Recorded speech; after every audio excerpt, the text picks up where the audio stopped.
और अब बात करेंगे, बिजली की तवील बंदिश ने कराची वालों की जिंदगी अजीरन बना दी है। गर्मी में मुख्तलिफ इलाकों में 12 से 14 घंटे की लोड शेडिंग जारी है। शहरी शदीद अजियत का शिकार हैं। के इलेक्ट्रिक के मुसल्लत करदा अजाब से कब निजात मिलेगी, आवाम फट पड़े।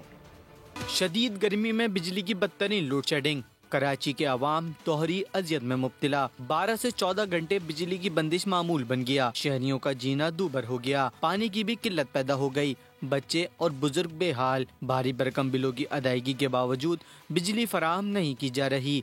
आवाम का पारा चढ़ गया। हम तो हर पूरा बिल अदा करते हैं, लेकिन बिल अदा करने के बावजूद भी हमें बिजली नहीं दी जाती। खुदारा आप हम पे रहम करें, हम बहुत परेशान हैं, इस मामले में बहुत ज्यादा परेशान है। 14 से 16 घंटे की लोड शेडिंग हम लोग यहाँ बर्दाश्त करते हैं, ठीक है। उसके अलावा हर महीने की जब डेट निकल जाती है, बिलिंग की डेट जब निकल जाती है, तो उसके वेरी सेकंड डे जो है 96 घंटे या 90 घंटे या 94 यानी 4 दिन 3 दिन की ये लाइट जो है यहाँ पर बंद हो जाती है। कराची के शहरियों का कहना है कि बिजली की फराहमी यकीनी बनाई जाए। आवाम को के इलेक्ट्रिक के जुल्म से निजात दिलाई जाए।